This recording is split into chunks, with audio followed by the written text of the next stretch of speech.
পরে তারা আর কি চারিপাশে বাউন্ডারি বা প্লাস্টার করে সৌন্দর্য করেছে, ঠিক আছে। তো বন্ধুরা, আজকে আমি এই মাছ, যে লকরে যে মাছ ধরে পুকুরে যে মাছ আছে, সেই মাছটিকে খাওয়াতে পারলাম না, তবে এই মাছটি আমার দেখার খুব ইচ্ছা ছিল, তাই এই যে মাছটিকে আপনাদেরকে দেখাচ্ছি। এখানে কিন্তু গজার মাছ, তেলাপুই মাছ বা আরও বিভিন্ন প্রজাতির মাছ রয়েছে, কিন্তু সব থেকে দেখার মতো যে মাছটি সেটা হলো গজার মাছ। এই যে এখন দুইটা মাছ আসবে, দেন কত বড় দেখতে পারতেছেন আপনারা। এই মাছটি মূলত কিন্তু তারা ছোট থেকে এখানে হয়তোবা মানুষ করেছে, কিন্তু আমার মনে হয় এই মাছগুলো অন্য জায়গা থেকে তারা নিয়ে এসেছিল, কারণ পুকুর থাকলে যে গজার মাছ থাকতে হবে বিষয়টা কিন্তু এমন না। তো যাই হোক বন্ধুরা, আমি আপনাদের সামনে এখন যেই বিষয়ে তুলে ধরবো, তো মাজারের পাশে যে একটি জায়গা আছে, তো সেই জায়গাতে কিন্তু আপনি লোয়ার মতো একটি জিনিস রয়েছে, সেই জিনিসটা আসলে কি আমি বলতে পারবো না, তবে এই এলাকার যারা নৌকাল মানুষ আছে তারা বলতেছে যে এটা নাকি লোয়া। তো আমি সেই জায়গাতে গেছিলাম, তো যাওয়ার পরে দেখলাম যে মানে পাথরের মতো মাটির নিচ থেকে মানে জিনিসটা উঠে এসেছে। তো আসলে জানেন এটা হতে পারে লোহা বা না হতে পারে, কিন্তু আরেকটি কথা হলো যে মাজারে যারা আসে তারা কিন্তু বেশিরভাগই শিরকপূর্ণ কাজকর্ম করে, যে মাজারে এসে সেজদা দেয়। তো আমি বন্ধুরা বলবো যে মাজারে এসে আপনারা সেজদা দেবেন না। হ্যাঁ, মাজারে আল্লাহর ওলি, এতে তো কোনো সন্দেহ নেই। কিন্তু তারা তো কী করেছিলেন, তারা আল্লাহর কাছে চেয়ে নিয়েছে, তারা আল্লাহর কাছে কোনো একটা জিনিস বা মানত করতো, কিন্তু আপনারা এসে ডিরেক্টলি যে মাজারে যার রজা মোবারক, আপনারা তার কাছে চাচ্ছেন, কিন্তু তার কাছে না চেয়ে আপনি এইটা বলেন যে আল্লাহ এই অলির উসিলায় আপনি আমার মনের আশাটা পূরণ করেন।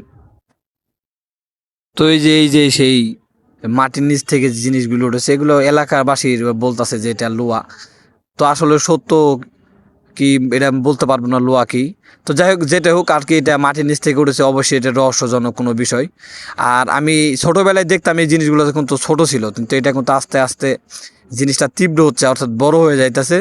আর এই যে পাশে দান বাক্স দেখতে পারতেছেন, এখানে বিভিন্ন ভক্তরা আসে, তাদের মনের ইচ্ছা আল্লাহর কাছে তারা বলে যদি পূরণ করে।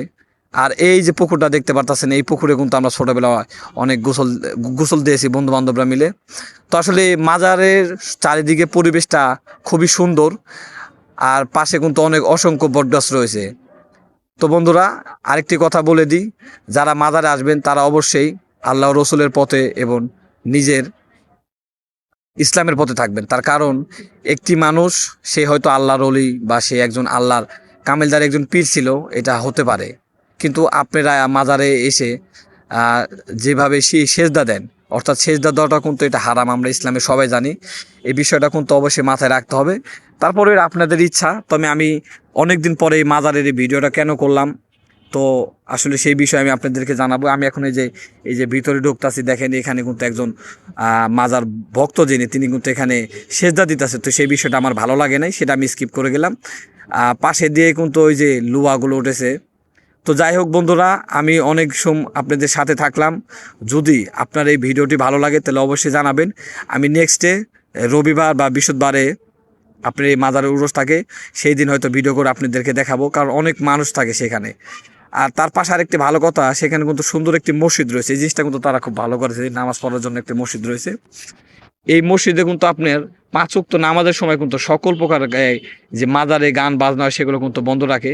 আর মসজিদটি কিন্তু বন্ধুরা অনেক সুন্দর নির্মাণ কাজ করেছে তারা। এই মসজিদটি মূলত টাইস করা চারি সাইডে দিয়ে। আর এই দেখুন মসজিদের সামনে একটি বটগাছ রয়েছে, বটগাছটি বিশাল বড়। তো ক্যামেরায় যতটুকু দেখানো গেছে আপনাদেরকে অতটুকুই দেখাই। এই বটগাছটি কিন্তু বিশাল বড়। তো যাই হোক বন্ধুরা, অনেক ঘুরলাম মাজারে, আপনাদেরকে দেখাইলাম। যদি ভালো লাগে তাহলে অবশ্যই আমাদেরকে কমেন্ট করবেন, আমাদের এই ইউটিউব চ্যানেলটি সাবস্ক্রাইব করবেন। আর কোন ধরনের ভিডিওটা আপনারা দেখতে চান সেই সব বিষয় আমাদেরকে জানাবেন, সত্য ইতিহাস তুলে ধরবো। তো বন্ধুরা, যে ইতিহাস আপনাদের কাছে তুলে ধরবো সেই ইতিহাসটা আপনাদেরকে বলে দিই। হযরত শাহজালাল শাহপরান রহমতুল্লাহ আলমিনের সাথে কিন্তু এই হযরত লোয়ালি শাহ তিনি এসেছিলেন সে বাগদাদ থেকে, আজ থেকে প্রায় 600 বছর আগে। কিন্তু এই 600 বছর আগে এসে তারা এই বাংলাদেশে ইসলাম প্রচার করেছিলেন শুধুমাত্র তাদের নিজের ত্যাগ স্বীকার করে। কিন্তু অনেক মানুষই আছে যারা বিশ্বাস করে যে না, আল্লাহর অলিদের মাজারে গিয়ে আসলে কোনো ফায়দা হয় না। আসলে ফায়দা না করার কোনো কিছু নেই। মানুষকে আল্লাহ সৃষ্টি করেছে, মানুষের সমস্যা আল্লাহ দেখবে। কোনো মাজারের কোনো অলি বা মাজারের কোনো ভক্তবৃন্দরা কিন্তু এটা আসলে তারা বিশ্বাস করতে চায় না। যাই হোক, এটা তাদের ব্যক্তিগত মতামত, আমি সেই বিষয়ে না যাই।